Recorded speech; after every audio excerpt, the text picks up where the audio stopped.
I'm not right. I'm not left. I'm not Republican. I'm not Democrat. I'm not libertarian. I'm a human being that wants the best for the rest of the human beings, and I want some common sense, and I want to be left alone. I want to pay low taxes. I want to be able to go build things and prosper and get all the things that have been promised to me in the Constitution of this country. That's what I want. And until people wake the up and stop identifying with left or right, Republican, Democrat, black, white, gay, straight, all the shit, until we figure that out and stop doing that, we will continue to be abused by these people who hold the power.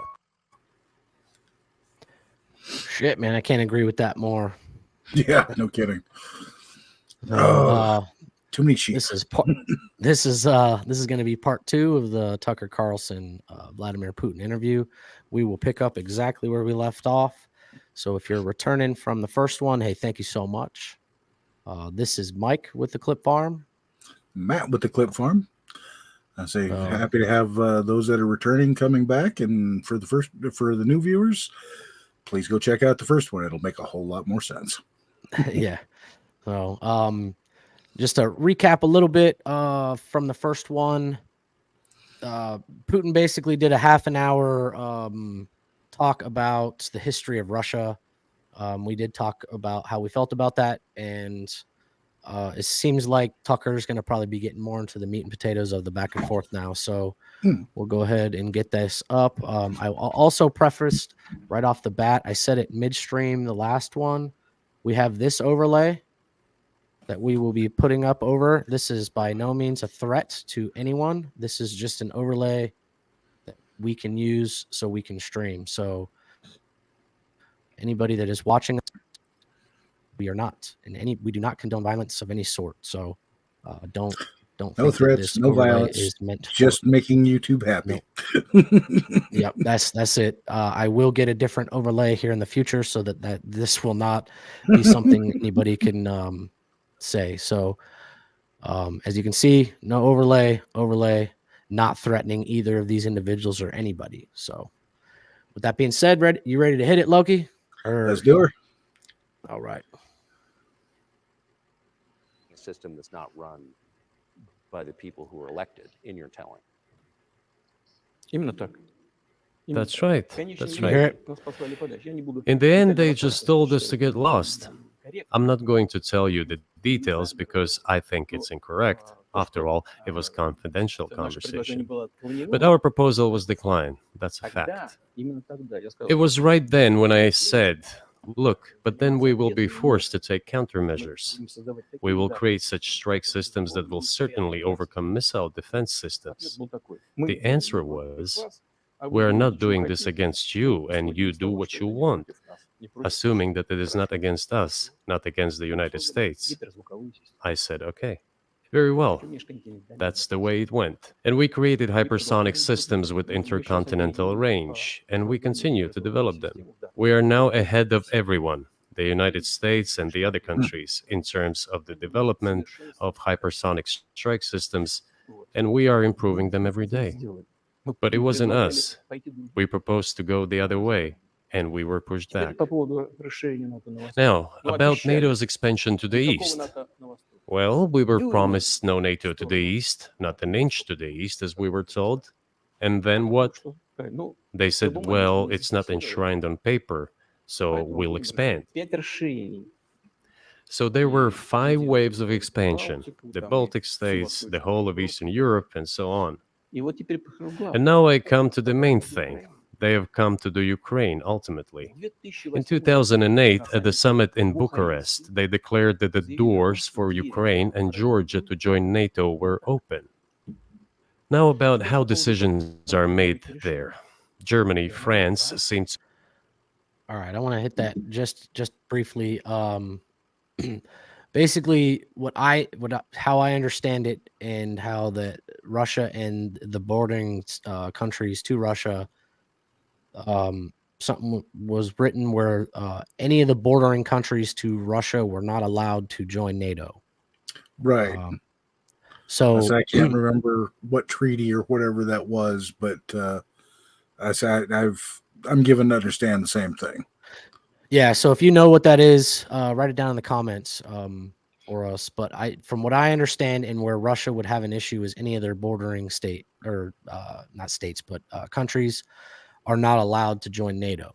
So yeah, it was supposed to be kind of like a buffer zone against NATO.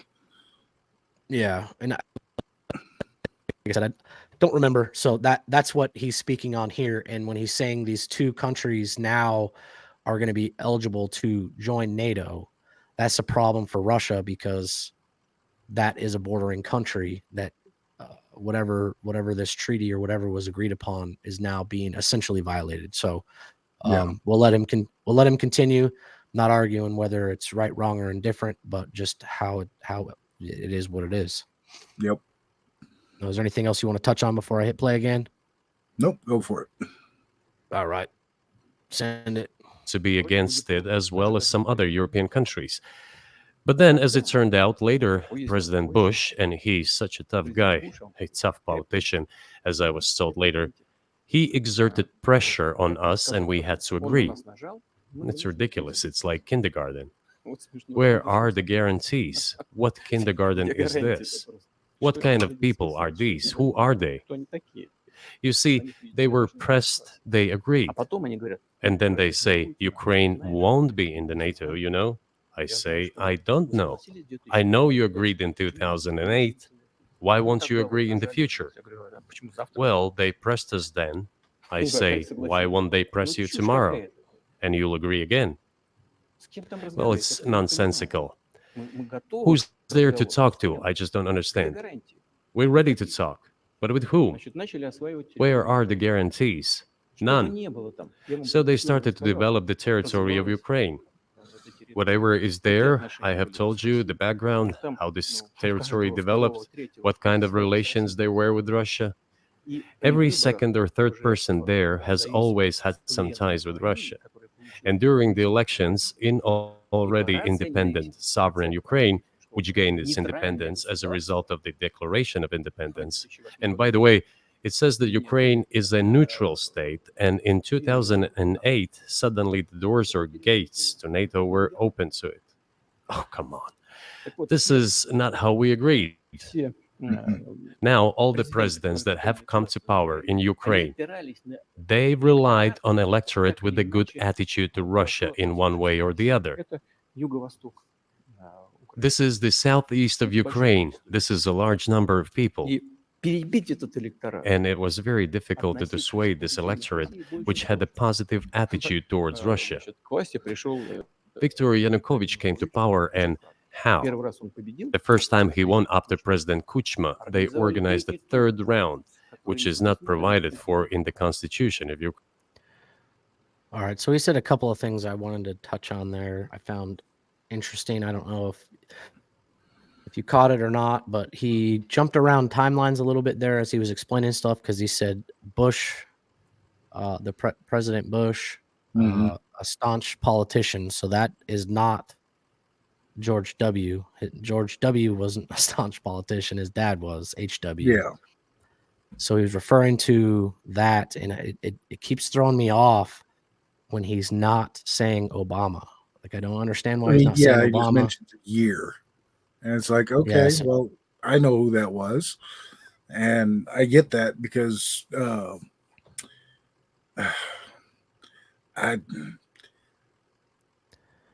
know that Obama and Biden, when they had the office, gave Ukraine a whole lot of concessions and actually extended the invite into NATO. So, that much he's accurate on. Was that the right thing for them to do? Honestly, I can't say. I don't think it was a very good idea. I think it was a poor decision of the administration at the time. Right. Yeah, it's the way he talks is interesting because he jumps timelines so quick. But the other thing that he caught, it was real slick what he said there. Ukraine's, they declared their independence. And they had elections, and he said basically, what did he say? The southeast or southwest, a large population, but all of these people that were presidents were pro-Russia. And then he said, I can't remember the individual that he said. It wasn't the current one, but not Zelensky, but probably the previous president of Ukraine. I missed the name. Yeah, the name isn't as important as if they're a sovereign country, they don't have to be loyal to anybody, but in Putin's eyes, at least, they have to be. So it seems like there was some election manipulation or very likely. Or, potentially the Kremlin / Russia was, responsible for getting certain people appointed. Is kind of how I viewed what he said. Yeah, and that's something that the Kremlin has done for neighboring countries for 100 years. I say if it's a bordering country to the Soviet Union, generally the Soviet Union has their fingers in their politics. Yeah, so that's what I caught from that. It seems like they have a really large influence in the neighboring countries, but it's like I said, Putin is every bit a great politician because he is really good at manipulating a conversation and transversing 20 different years and making it flow, like really put together. But that's why I wanted to do this and break this down. So Putin was, I know you know this, but Putin was the head of the KGB for a decade or so before he assumed the presidency. Yeah. And for those that are watching, like the US's equivalency of the KGB would be like our CIA. CIA / FBI combined type of thing, but CIA operates overseas, FBI operates in the country. So kind of if you just combine those two and made one, that was essentially what the Kremlin is. Or the KGB. Right. Not arguing whether they're good or bad. They have their own country they're dealing with. But yeah, it's just interesting. Like I said, this dude is a phenomenal politician because he talks so slick. And it's the other thing we had talked about this before. We didn't mention it in part 1, but those that may not know, Putin actually speaks English and very clearly speaks English. And so I find it interesting that he's doing this interview in Russian, or what I assume is Russian. It could be another language, but this man speaks 6 or 7 different languages. So I find it interesting that he is not doing this interview in English. I say, well, that's the good politician and KGB man he is. He doesn't want to tip his hand in any regard if he doesn't have to. Well, also too, we're relying on the translation that's happening here being correct. So whether the translation is correct or not, I don't know. I have access to figure that out, but I'm just taking it for what it is. I trust Tucker Carlson in the sense that he would put out the most accurate information to, whether you like him or not, he would put out the best reporting that he could on the story that he is. So I would suspect it is translated correctly, but it is what it is. We have not actually fact checked that particular end of this. Right. So if somebody is here that speaks Russian, write it down in the comments if they're translating it correct or if they're missing some stuff, because politicians are slick with their words and it's easy, you can always finger point too. So yeah. All right, let's get this thing playing again. We're going to just talk way too much. So hopefully the people watching, any of you, even if it's 1 or 2 of you, hopefully you're enjoying it for what it is. Crane, this is a coup d'etat. Just imagine someone in the United States wouldn't like the outcome. In 2014? Before that. No, this was before that, after President Kuchma, Viktor Yanukovych won the elections. However, his opponents did not recognize that victory. The US supported the opposition, and the third round was scheduled. What is this? This is a coup. The US supported it, and the winner of the third round came to power. Imagine if in the US something was not to someone's liking, and the third round of election, which the US Constitution does not provide for, was organized. Nonetheless, it was done in Ukraine. Okay, Viktor Yushchenko, who was considered a pro-Western politician, came to power. Fine, we have built relations with him as well. He came to Moscow with visits. We visited Kiev. I visited too. We met in an informal setting. If he's pro-Western, so be it. It's fine. Let people do their job. The situation should have developed inside the independent Ukraine itself. As a result of Kuchma's leadership, things got worse and Viktor Yanukovych came to power after all. Maybe he wasn't the best president and politician. I don't know. I don't want to give assessments. However, the issue of the association with the EU came up. We have always been lenient to this. Suit yourself. But when we read through the Treaty of Association, it turned out to be a problem for us, since we had a free trade zone and open customs borders with Ukraine, which under this association had to open its borders for Europe, which would have led to flooding of our market. We said, no, this is not going to work. We shall close our borders with Ukraine then. The customs borders, that is. Yanukovych started to calculate how much Ukraine was going to gain, how much to lose, and said to his European partners, I need more time to think before signing. The moment he said that, the opposition began to take destructive steps, which were supported by the West. It all came down to Maidan and a coup in Ukraine. So he did more trade with Russia than with the EU. Ukraine did. Of course. It's not even the matter of trade volume, although for the most part it is. It is the matter of cooperation ties, which the entire Ukrainian economy was based on. The cooperation ties between the enterprises were very close since the times of the Soviet Union. One enterprise there used to produce components to be assembled both in Russia and Ukraine and vice versa. They used to be very close ties. A coup d'etat was committed, although I shall not delve into details now, as I find doing it inappropriate, the US told us. Calm Yanukovych down, and we will calm the opposition. Let the situation unfold in the scenario of a political settlement. We said, all right, agreed, let's do it this way. As the Americans requested, Yanukovych did use neither the armed forces nor the police, yet the armed opposition committed a coup in Kiev. What is that supposed to mean? Who do you think you are? I wanted to ask the then U.S. leadership. With the backing of whom? With the backing of CIA, of course. The organization you wanted to join back in the day, as I understand. We should thank God they didn't let you in. Although, it is a serious organization. I understand.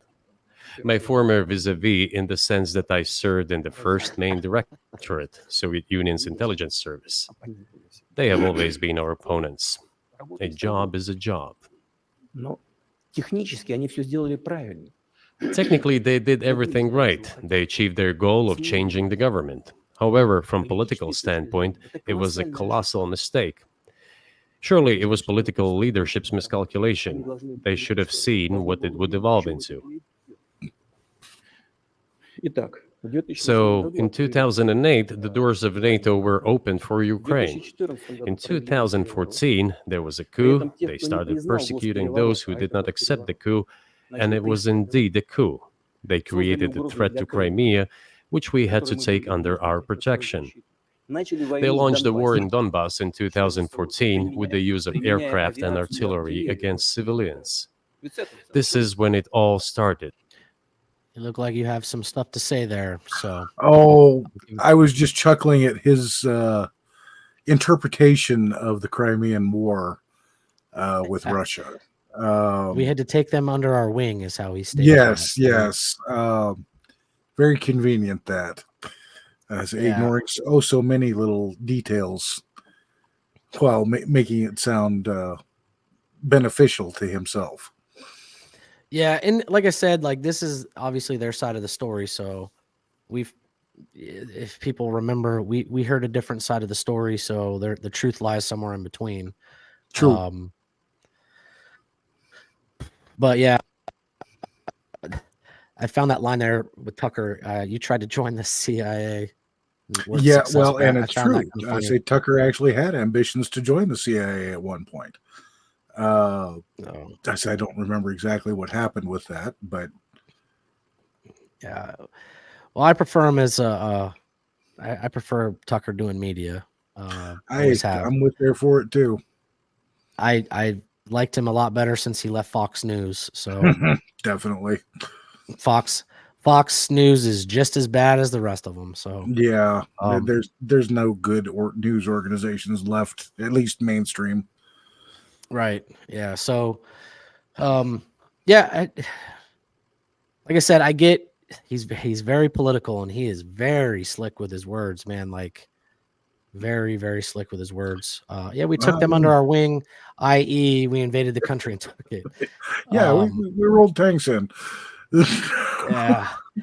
I did find what he said that they had open borders between Russia and Ukraine, which would make sense if it's the similar to like the United States with Canada. Yeah, there's not an 80-foot wall separating us. Canadians are welcome to come into the United States whenever. So it's kind of the same idea, but it sounded like in 2014 they put some sanctions on them. Basically what it was, sanctions, and it made it harder because of the opponents that were in. And there was a name in there that I found really interesting before the 2014 guy. He said Poroshenko, and that president, I'm not going to dive into it in this one. We will touch it in another podcast. Poroshenko had a lot to do with Hunter Biden. So yes, very corrupt individual. So we will discuss Poroshenko. Well, I mean, if they open it up more into this, we might dive into it in this, but that is going to be for another stream someday. But Poroshenko, that name, I was like, oh, I know who that is. So, all right, we'll get back into it. I just wanted to make sure I stopped it and felt like you had something to say. I did, but it floated out. So continue. Okay. All right. We'll send it.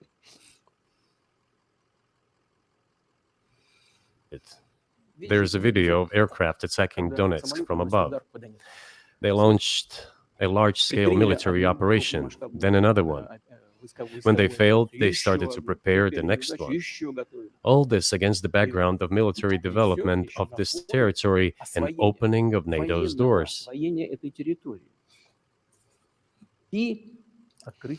How could we not express concern over what was happening? Yes. Oh, yeah. That was what I was going to mention. From Putin's standpoint, I understand. Okay, if I've got an open border with Ukraine, and there's no real, like the Canadian border, like you were saying, you go through, you get a very cursory check, you're allowed on in.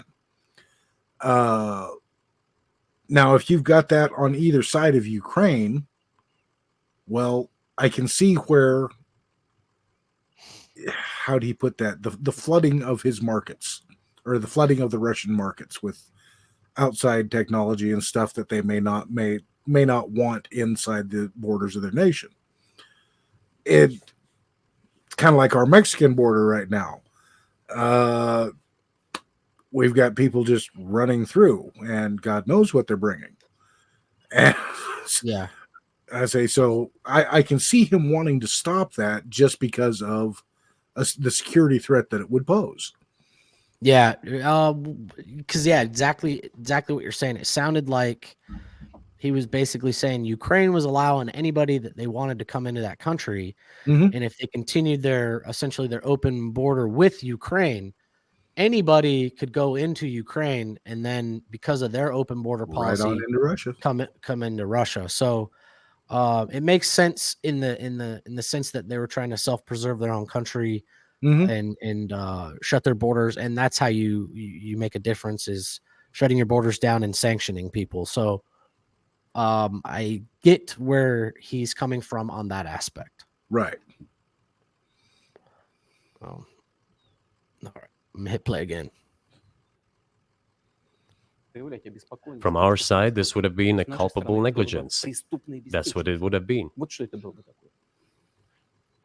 It's just that the U.S. political leadership pushed us to the line we could not cross, because doing so could have ruined Russia itself. Besides, we could not leave our brothers in faith, in fact, a part of Russian people, in the face of this war machine. But that was 8 years before the current conflict started. So what was the trigger for you? What was the moment where you decided you had to do this?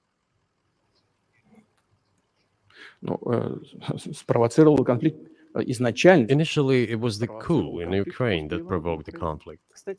By the way, back then the representatives of 3 European countries, Germany, Poland, and France, arrived. They were the guarantors of the signed agreement between the government of Yanukovych and the opposition. They signed it as guarantors. Despite that, the opposition committed a coup, and all these countries pretended that they didn't remember that they were guarantors of the peaceful settlement. They just threw it in the stove right away, and nobody recalls that. I don't know if the US know anything about the agreement between the opposition and the authorities, and its 3 guarantors who, instead of bringing this whole situation back in the political field, supported the coup. Although it was meaningless, believe me, because President Yanukovych agreed to all conditions. He was ready to hold an early election, which he had no chance of winning, frankly speaking. Everyone knew that. Then why the coup? Why the victims? Why threatening Crimea? Why launching an operation in Donbass? This I do not understand. That is exactly what the miscalculation is. CIA did its job to complete the coup. I think one of the deputy secretaries of state said that it cost a large sum of money, almost $5 billion. But the Oh man, so he said a lot right there. I'm not exactly sure what his coup was. Well, he by coup he's talking about the elections in Ukraine. I say, and they're like you said, right, and not the elections. It would have been the elections before Zelensky, right? And he was saying so, but basically, what I gathered from that was Russia didn't have a strong influence in whatever election it was. Right, and they'd lost their influence. Their man had fallen out of favor, and they knew that he wasn't going to be reelected, quote unquote, because of probably directly due to the CIA interference. Right. So I'm gonna remove this real quick. Yeah, so I found that interesting. Like I said, I understand their side, but it seems like from his perspective and just reading through what he's saying is basically Russia lost any kind of political influence in Ukraine. Is how I'm taking that. Generally, yes. Well, my take on it as well. Okay. So we're both kind of on the same page there. Yeah. All right. I'll make sure put this back. I had to adjust the speed. Oh. Political mistake was colossal. Why would they have to do that? All this could have been done legally, without victims, without military action, without losing Crimea. We would have never considered to even lift a finger if it hadn't been for the bloody developments on Maidan. Because we agreed with the fact that after the collapse of the Soviet Union, our borders should be along the borders of former Union's republics. We agreed to that. But we never agreed to NATO's expansion, and moreover, we never agreed that Ukraine would be in NATO. We did not agree to NATO bases there without any discussion with us. For decades, we kept asking, don't do this, don't do that. And what triggered the latest events? Firstly, the current Ukrainian leadership declared that it would not implement the Minsk agreements, which had been signed, as you know, after the events of 2014 in Minsk, where the plan of peaceful settlement in Donbass was set forth. But no, the current Ukrainian leadership, foreign minister, all other officials, and then president himself said that they don't like anything about the Minsk agreements. In other words, they were not going to implement it. A year or a year and a half ago, former leaders of Germany and France said openly to the whole world that they indeed signed the Minsk agreements, but they never intended to implement them. They simply led us by the nose. Was there anyone for you to talk to? Did you call a U.S. President, Secretary of State, and say, if you keep militarizing Ukraine with NATO forces, we're going to act?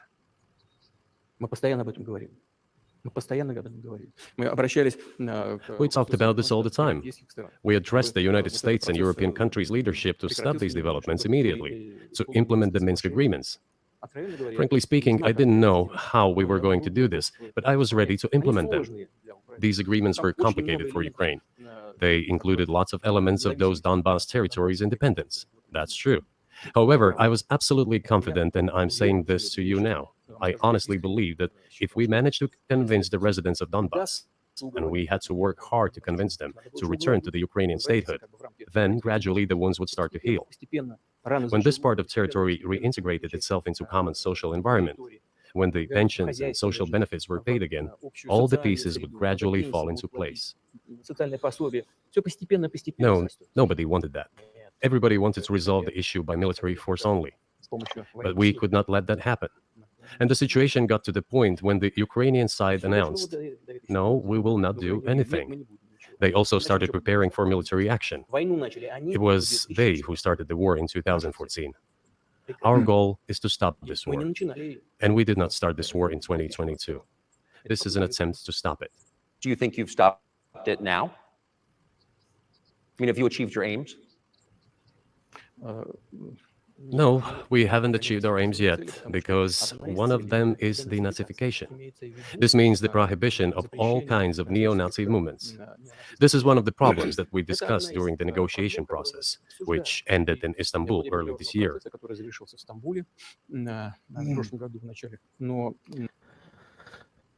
All right, so that was interesting.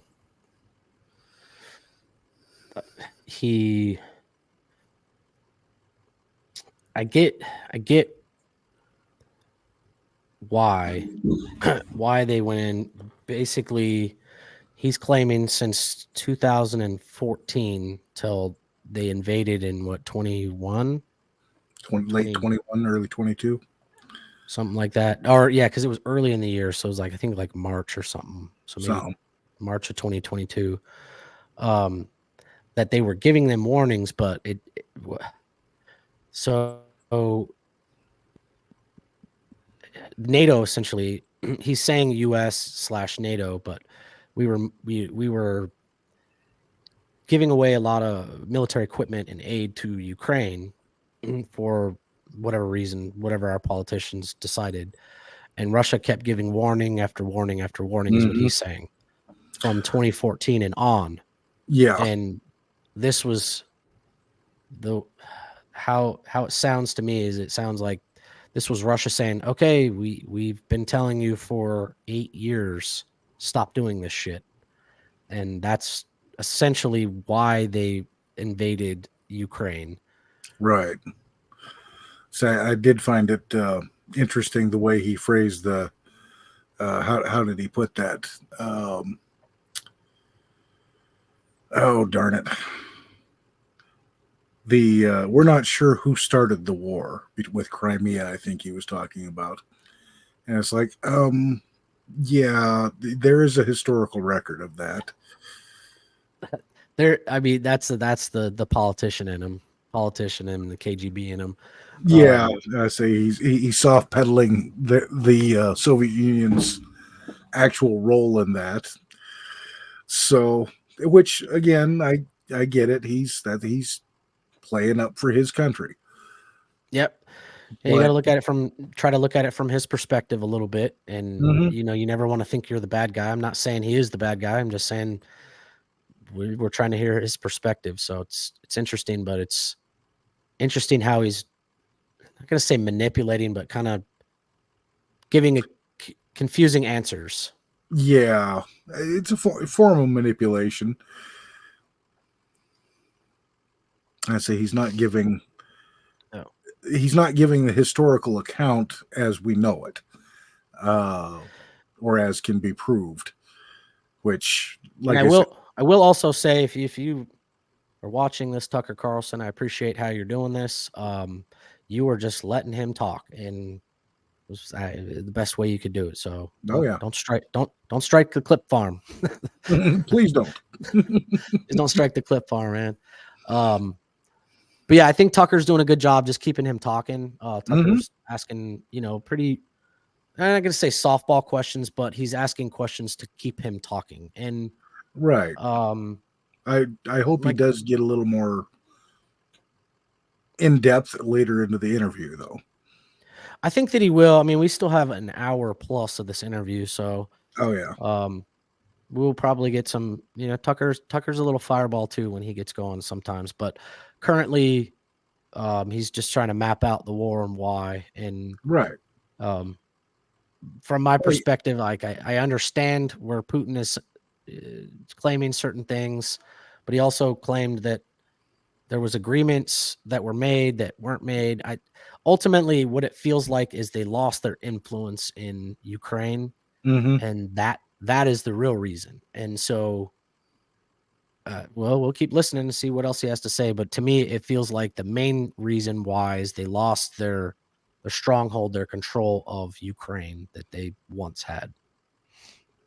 Yeah, I say whatever politicians they had under the wing, so to speak, either fell out of power or just quit.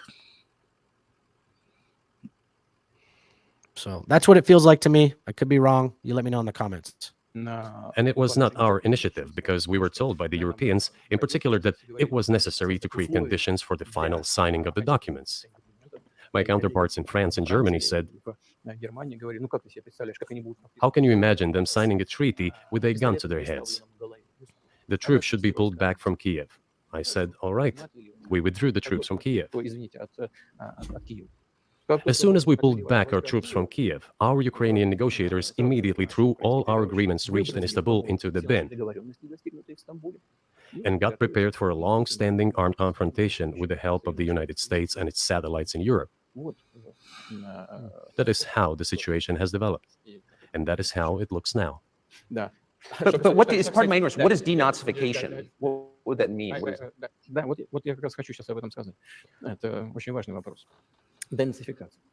That is what I want to talk about right now.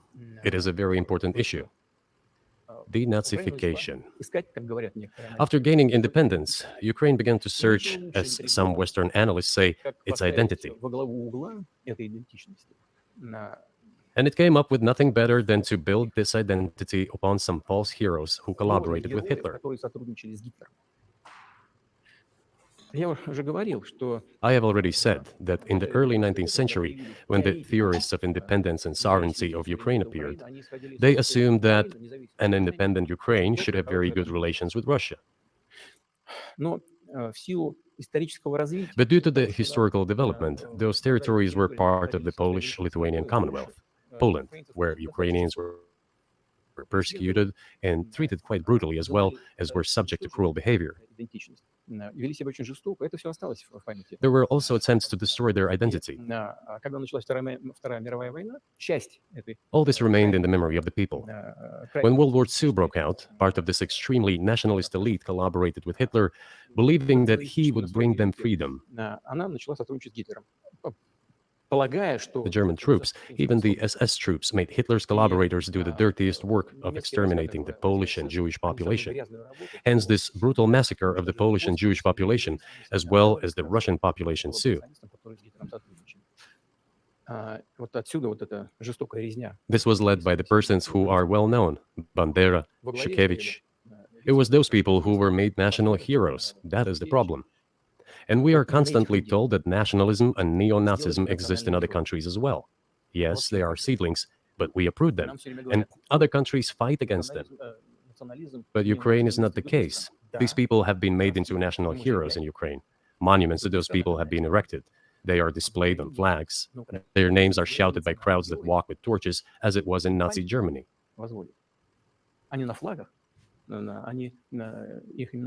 These were people who exterminated Poles, Jews, and Russians.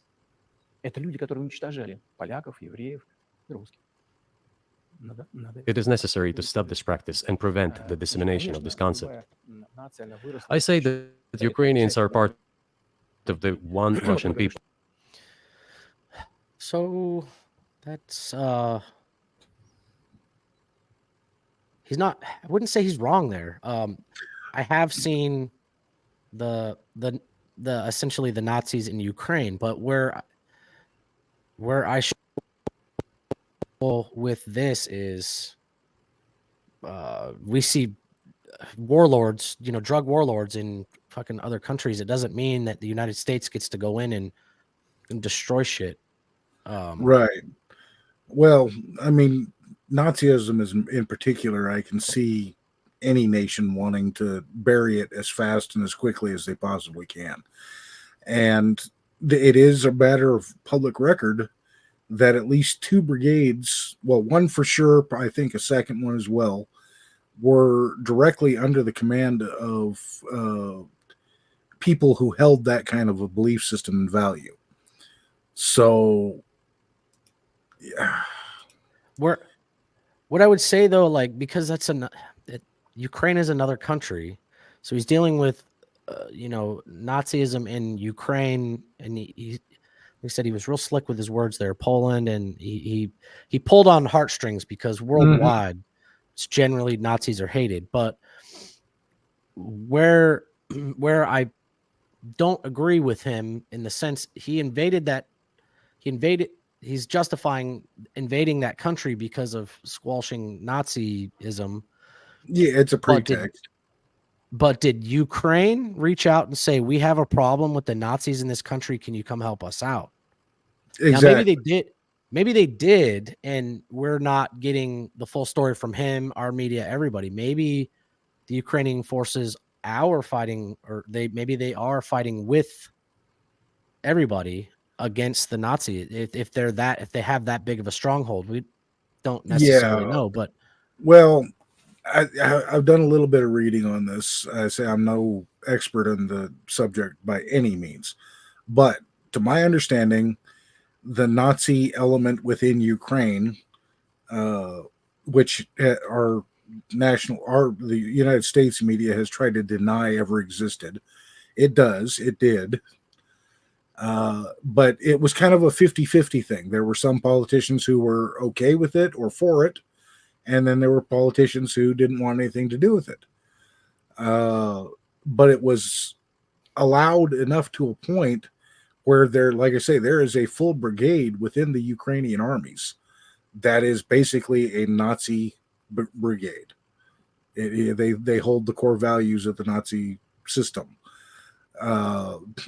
They implement ethnic cleansing when they can. Things like that.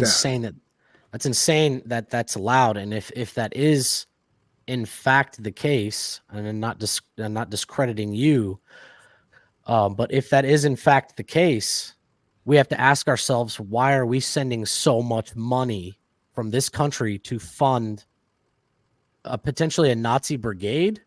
Yeah. I wonder how the American people would feel if they learned that. And if, I said, if that is in fact true, and we're sending $95 billion over there to fund Nazism, round. Holy shit. Yeah. Well, I mean, I could be wrong on this, but you remember the whole Elon Musk Starlink thing? He was going to provide it to the Ukrainian armies to help out and all this jazz. And then all of a sudden he suspended it. To my understanding, I don't know how accurate this is, but as I understand it, the reason Elon pulled the Starlink from him at the time was because it was being given to this brigade of Nazis. And he was like, no, I don't think they need to have that. Yeah, that does sound like something that Elon Musk would probably withdraw from. And his Starlink internet is revolutionary. So, but yeah, it's like I said, it's really interesting. I'm not discrediting you, but I find it interesting is we just signed a bill sending them $95 billion. Yeah, well, technically only 60 billion actually went. Only 60 billion went to Ukraine, and the rest was divided up between Israel, Gaza, and Taiwan, I believe. Yeah, I think Taiwan actually does need some help. But yeah, I find it interesting because even if we sent $1 billion, we're sending a massive amount of money to potential Nazis that are literally killing people. Whether you agree with the Ukraine-Russia war or not, doesn't matter. We're literally giving money to National Socialist Nazis. Yeah. So that's terrible. All right, let's fucking hit this again. All right. They say, no, we are a separate people. Okay, fine. If they consider themselves a separate people, they have the right to do so, but not on the basis of Nazism, the Nazi ideology. Would you be satisfied with the territory that you have now? Закончим. Вы же задали вопрос по неонацизму и денацификации. I will finish answering the question. You just asked a question about neo-Nazism and denazification. Look, the president of Ukraine visited Canada. The story is well known, but being silenced in the Western countries. The Canadian Parliament introduced a man who, as the Speaker of the Parliament said, fought against the Russians during the World War II. Well, who fought against the Russians during the World War II? Hitler and his accomplices. It turned out that this man served in the SS troops. He personally killed Russians, Poles, and Jews. The SS troops consisted of Ukrainian nationalists who did this dirty work. The president of Ukraine stood up with the entire Parliament of Canada and applauded this man. How can this be imagined? The president of Ukraine himself, by the way, is a Jew by nationality. Really, my question is, what do you do about it? I mean, Hitler's been dead for 80 years. Nazi Germany no longer exists. And so, true. And so I think what you're saying is you want to extinguish or at least control Ukrainian nationalism. But how? How do you do that? Послушайте меня. Ваш вопрос очень тонкий. Listen to me. Your question is very subtle, and I can tell you what I think. Do not take offense. Of course. Он, казалось бы, тонкий. Он очень противный, этот вопрос. This question appears to be subtle. It is quite pesky. You say Hitler has been dead for so many years, 80 years. But his example lives on. People who exterminated Jews, Russians, and Poles are alive. And the president, the current president of today's Ukraine, applauds him in the Canadian Parliament, gives a standing ovation. Can we say that we have completely uprooted this ideology if what we see is happening today? That is what denazification is in our understanding. We have to get rid of those people who maintain this concept and support this practice and try to preserve it. That is what denazification is. That is what we mean. Right. My question was a little more specific. It was, of course, not a defense of Nazis, neo or otherwise. It was a practical question. You don't control the entire country. You don't control Kiev. You don't seem like you want to. So how do you eliminate a culture or an ideology or feelings or a view of history in a country that you don't control? What do you do about that? А вы знаете, как вам не покажется странным, в ходе переговоров в Стамбуле... You know, as strange as it may seem to you, during the negotiations in Istanbul, we did agree that we have it all in writing. Neo-Nazism would not be cultivated in Ukraine, including that it would be prohibited at the legislative level. Mr. Carlson, we agreed on that. This, it turns out, can be done during the negotiation process. And there's nothing humiliating for Ukraine as a modern civilized state. Is any state allowed to promote Nazism? It is not, is it? That is it. Will there be talks, and why haven't there been talks about resolving the conflict in Ukraine, peace talks? Они были, они дошли до очень высокой стадии согласования позиций. They have been. They reached a very high stage of coordination of positions in a complex process, but still they were almost finalized. But after we withdrew our troops from Kiev, as I have already said, the other side threw away all these agreements and obeyed the instructions of Western countries, European countries, and the United States to fight Russia to the bitter end. Moreover, the president... All right, with what he said there, that is his perspective and opinion. I don't think really much more needs to be said, but like he kind of took a shot at us there. Yeah. That's obviously it. While I recognize that as his perspective and opinion, I think there's a fair bit of truth behind it. I say I'm by no means a supporter of the Soviet state whatsoever, but just from little tidbits from the time, yeah, I've heard enough that, like I say, I don't have anything to back it or whatever, but I've heard enough on just our own news programs to support some of it at least.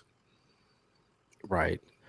Yeah. Like I said, I can appreciate hearing his side of the story.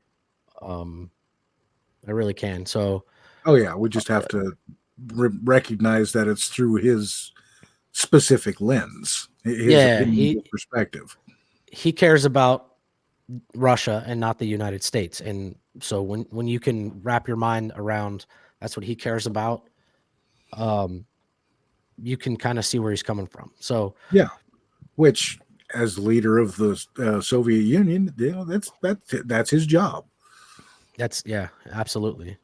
So, all right, we got probably one more pause break, and then we'll wrap this one up. So we'll send it for a little bit longer, and then we'll.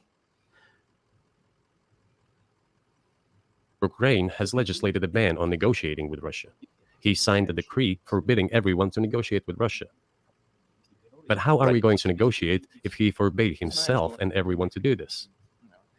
We know that he is putting forward some ideas about this settlement, but in order to agree on something, we need to have a dialogue. Is that not right? Well, but you wouldn't be speaking to the Ukrainian president, you'd be speaking to the American president. When was the last time you spoke to Joe Biden? I cannot remember when I talked to him. I do not remember. We can look it up. You don't remember? No. Why? Do I have to remember everything? I have my own things to do. We have domestic political affairs. Well, he's funding the war that you're fighting, so I would think that would be memorable. Well, yes, he funds, but I talked to him before the special military operation, of course. And I said to him then, by the way, I will not go into details, I never do, but I said to him then, I believe that you are making a huge mistake of historic proportions by supporting everything that is happening there in Ukraine by pushing Russia away. I told him repeatedly, by the way. I think that would be correct if I stop here. What did he say? Ask him, please. It is easier for you. You are a citizen of the United States. Go and ask him. It is not appropriate for me to comment on our conversation. But you haven't spoken to him since before February of 2022. No, we haven't spoken. Certain contacts are being maintained, though. Speaking of which, do you remember what I told you about my proposal to work together on a missile defense system? Yes. You can ask all of them. All of them are safe and sound, thank God. The former president, Condoleezza, is safe and sound, and I think Mr. Gates and the current director of the intelligence agency, Mr. Burns, the then ambassador to Russia, in my opinion, are very successful ambassador. They were all witnesses to these conversations. Ask them. Same here. If you are interested in what Mr. President Biden responded to me, ask him. At any rate, I talked to him about it. I'm definitely interested, but from the outside, it seems like this could devolve or evolve into something that brings the entire world into conflict and could initiate a nuclear launch. And so why don't you just call Biden and say, let's work this out? What's there to work out? It's very simple. I repeat.